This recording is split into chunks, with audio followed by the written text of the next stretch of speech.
আশ্রয়ে বসে শেখ হাসিনা বাংলাদেশের বিরুদ্ধে রাষ্ট্র বিরোধী তৎপরতা চালিয়ে যাচ্ছে।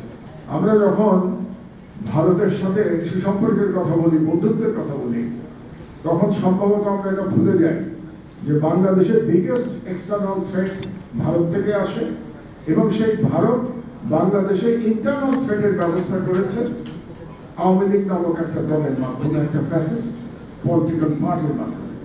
এবং আজকে যে দিন আমরা আলোচনা করছি সেই দিনটি কিন্তু সেই ফ্যাসিস্ট দলটি দিল্লিতে বসে ঢাকায় লকডাউনের কথা বলেছে, গত দুদিন ধরে তাণ্ডব চালিয়েছে ঢাকায়।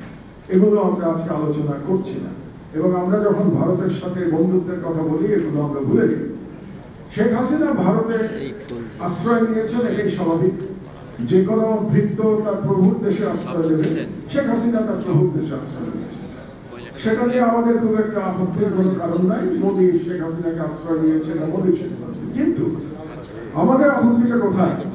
আমাদের আপত্তি হচ্ছে যে মোদীর আশ্রয়ে বসে শেখ হাসিনা বাংলাদেশের বিরুদ্ধে রাষ্ট্র বিরোধী তৎপরতা চালিয়ে যাচ্ছে এবং সেই রাষ্ট্র বিরোধী তৎপরতা চালানোর জন্য না সরকার না কোনো রাজনৈতিক দল কোনো কঠিন কথা বলতে পেরেছে।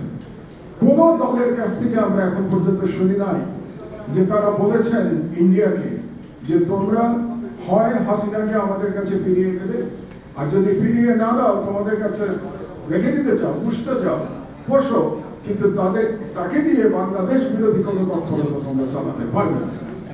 এত বড় ব্যর্থতা রাজনৈতিক দলের হতে পারে না। এটা আমি মনে করি যারা জীবন দিয়েছে মহান জুলাই বিপ্লবে সেই বাচ্চাদের প্রতি আমাদের রাজনৈতিক নেতৃবৃন্দ বেদনী করছে।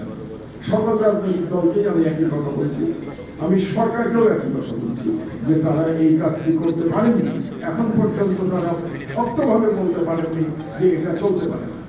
এটা রাষ্ট্রের বিরুদ্ধে এক প্রকার যুদ্ধ ঘোষণা করেছে দিল্লি থেকে, এটা আমাদের মনে রাখতে হবে।